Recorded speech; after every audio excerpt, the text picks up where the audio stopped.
আজ নিয়ে এসেছি সবার প্রিয় একটি রেসিপি, টক মিষ্টি জলপাইয়ের আচার। এর স্বাদ একবার পেলে বারবার খেতে ইচ্ছে করবে। প্রথমে আচারের জন্য মশলা তৈরি করে নিব।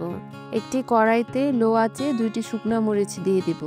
সাথে আস্ত জিরা দিব 1 চা চামচ, 5 ফোড়ন 1 চা চামচ, আস্ত ধনিয়া 1 চা চামচ, 2টি এলাচ দিব। এবার এটাকে 2-3 মিনিট লো আঁচে ভাজতে হবে। নামিয়ে মশলাটা গুঁড়ো করে নিব। হাফ কেজি জলপাই আমি ভালো করে ধুয়ে পরিষ্কার করে নিয়েছি। এবার সবগুলা জলপাই এরকম কুচি করে নিব। চাইলে এই কাজটি বটি দিয়েও করা যাবে।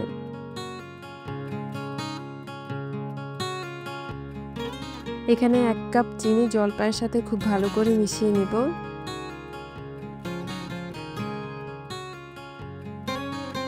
আর এটাকে 5 মিনিটের জন্য এভাবে রেখে দেব।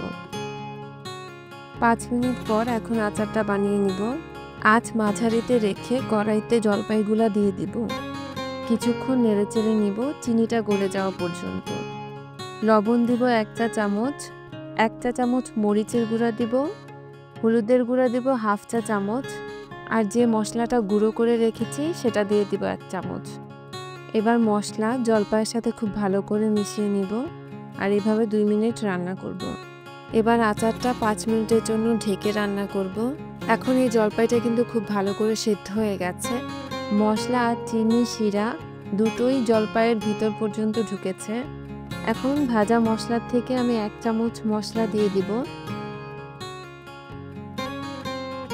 আর বিট লবণ দিয়ে দিব 1/4 চা চামচ। আরও 2-3 মিনিট রান্না করব, কিন্তু এই 2-3 মিনিট একদম লো আঁচে রান্নাটা করব। এখন আচারটা নামিয়ে নিচ্ছি। আচারটা ঠান্ডা করে তারপরে বয়মে রাখতে হবে, আর অবশ্যই কাচের বয়মে রাখতে হবে। এখন একটা জলপাই আমি ভেঙে দেখাই, দেখি বোঝা যাচ্ছে কতটা রসালো হয়েছে। তো আশা করি এই আচারটা একবার হলেও তৈরি করবেন। তাহলে আজকের মতো এখানেই বিদায় নিচ্ছি। ভালো লাগলে একটি লাইক দিয়ে ভিডিওটি শেয়ার করে দিবেন।